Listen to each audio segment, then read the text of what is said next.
Tonight's workshop is very informal. Can you guys hear me in the back? Okay. If you can't hear, just raise your hand and I'll speak louder. But this is our first workshop, and the idea is we wanted to get ideas from the public about restoration. And if you have any questions, we have council members here. We're going to help you fill out the forms. We have about a 20-minute presentation just to let you know a little bit about what this program is, what the lawsuit was, and how these funds can be used. So if you do need the restroom facilities, they're out that door, and take a right, and fire exit straight out that door also. So we'll go ahead and get going. Okay, this lawsuit is particularly for Butte Area 1, and it was a 2008 consent decree between Montana and ARCO. And kind of what most people don't understand is that Superfund has two branches. There's remedy, which is what the EPA is doing in Butte, and that's to protect human health and the environment. And the other branch is restoration. And what restoration does is we try and take that injured resource or the lost service of that resource and bring it back to baseline or pre-injury conditions. And that's what this lawsuit was all about. And the consent decree, Montana was awarded approximately $28 million. And the Montana Board of Investments placed that into long-term interest-bearing funds. And as of the end of 2011, the fund stood at $32.2 million. And I want to get that guy's name because this fund's doing a lot better than my 401k. Okay, the area that we're talking about, Butte Area 1, is kind of a subset of the Superfund boundary. The Superfund boundary here is in the yellow. It goes all the way up to Walkerville, comes all the way down to the old Clark Mill on the base of Timber Butte, and then back up around over to the concentrator. And Butte Area 1 is basically, it's a path along the old Silverbow Creek channel and extends all the way down to where Silverbow Creek goes under the I-90 bridge and then all the way back up to the concentrator. So this is the historic Silverbow Creek, and this is Blacktail Creek.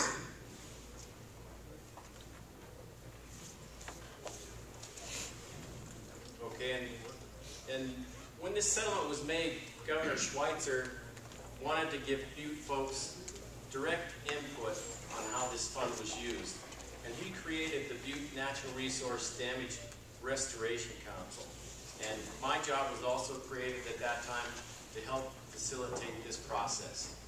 And in 2010, this council was appointed. They're all citizen volunteers, and they want to give Butte this active role in this process. So with that, I'm going to hand it over to one of the council members, Helen Joyce. Thanks, Pat. The BNRC, as Pat's been discussing, has 9 members, and they were selected from over 60 applicants. And 6 of the members were appointed by Chief Executive Paul Babb, and Elizabeth Erickson's the chair. And then we have Mark Gollinger, Ruth Lee, John McKee, Chad O'Trush, Emmett Reardon. And then we have the other 3 members that were appointed by Governor Schweitzer. And he's the ultimate trustee of these funds. And that is Larry Kern, Steve Gallus, and myself.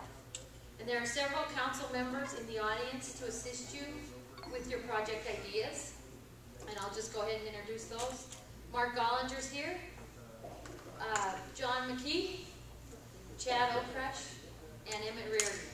And we'll be available throughout the meeting to help you figure out whether your project is applicable and how best to put the information on the form and seek funding for that.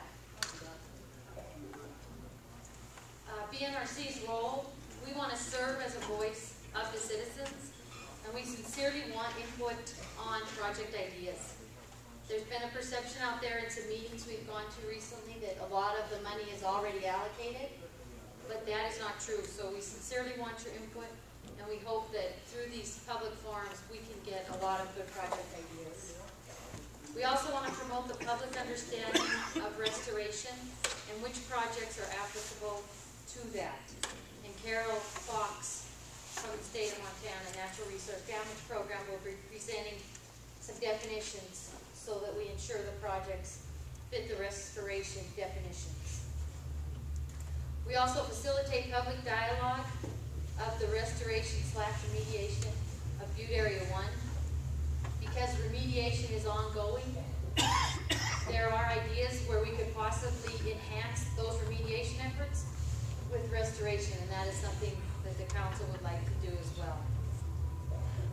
Early this year, we developed the Butte Area 1 process plan, and the governor, it's out for governor's It's review. at the Trustee Restoration Council. After this council goes to the Trustee Restoration Council, and they are the heads of the DEQ, the Department of Environmental Quality, the head of the Department of Natural Resource and Conservation, the Attorney General, Fish, Wildlife, and Parks, and the Chief of Staff on the Governor's Chief of Staff. And so, And our chairperson, Elizabeth Dawson, sits on that.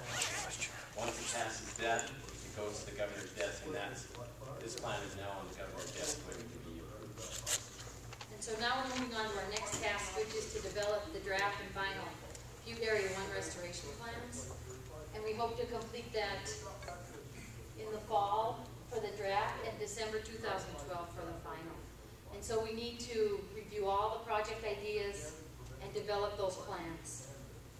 There is, 32.2 million sounds like a lot of money, but there are definitely probably more projects than money. So we're going to prioritize the projects. They'll go through legal review, and then we will finalize the Butte Area 1 restoration. Is the 38 million for the whole state or just for Butte? Butte Area 1, Yeah, 32.2.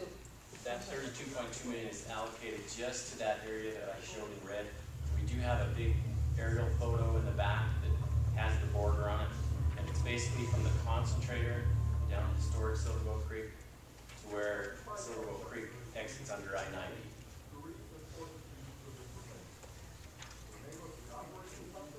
This is just you might have seen these posters around town, which we're announcing these meetings. And this is a picture of the council at one of our recent meetings. And we sincerely want to be good stewards of the funding and come up with projects that maximize the benefits to the Butte community in the long term. So we hope our legacy is a positive one. And we need your help to do that. We really want to get some great ideas from you all tonight. This is an example of a completed form, and you'll find forms on each table. And you can put your project ideas on these forms. This is probably hard for you to see from where you're sitting. But basically there's a description of the Butte Area 1 funding on the form, your name and contact information so we can contact you to get further information. Just kind of a description of your concept for your project, where it is located. And then for project type, we've come up with some check boxes. And you can, add other information in that section, but we came up with some to make it easy for you to just let us know what your project type is. And then project benefits, you'll want to talk about what the benefits will be so that we can determine if it will give long-term benefits to the Butte community. That will help your idea get funded. And then estimated cost is also done by check boxes. If you don't know the cost, that's also an option.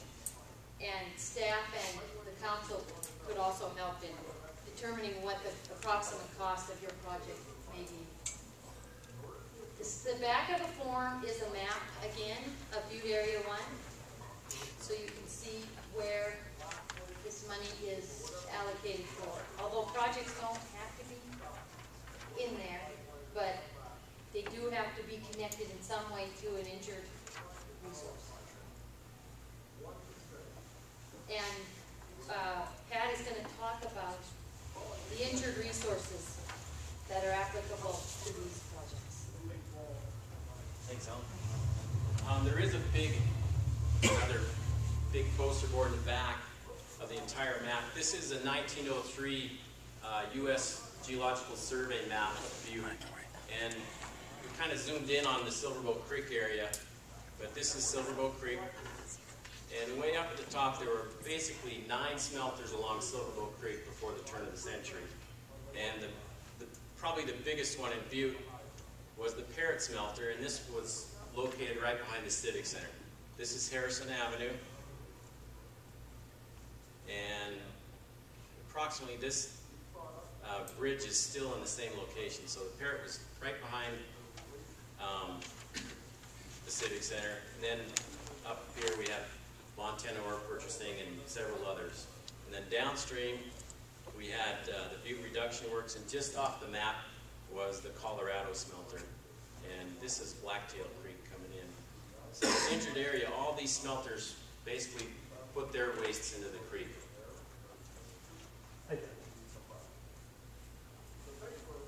And this is a 1955 aerial photo of Butte. Again, we just kind of zoomed in. Here's Harrison Avenue. Here's where the Parrot was, and you can see the tailings, the barren area here. Upstream, there's a big barren area. MR's property is about right here now. Moving on down, this was kind of the floodplain, the swampy area. This is the area we call the Diggings East. Kind of right in by the KOAs about right here. So that whole area around George Street. If you're old enough, you probably remember this, the drive-in. Yeah. And here we go, Montana Street's right here. This is the Butte Reduction Works, their tailings. The Colorado Smelter was right here, and that's their tailings. So you can see this is a big area. A lot of waste placed into the Silverboat Creek area, and that was the injury to surface water. And also those tailings, when you have snow melt and rain that get through the tailings, it drives it into the groundwater. And part of this suit too was about the injury to the groundwater. And this picture here is a sample of water that we pumped out of the well that is right outside the center field behind the Civic Center. The well is called GS41. But it truly is, when it comes out of the well, it's blue like Arctic Gatorade, or if you have your dad's Aqua Velva aftershave, same color.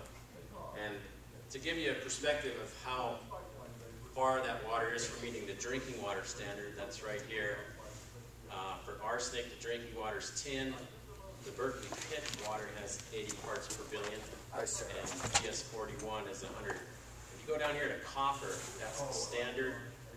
This is what the Berkeley pit has in it. And if you multiply that by 15, that's how much copper there is in the water in this particular well. And zinc, the standard is 5,000. The Berkeley is 100 times worse than the standard, and not far behind it is, well, GS41. So that's the surface, or I mean the groundwater injury up on that east side of this area. And if you move down to the west end of the area, we have similar features down there, and this actually is a trench that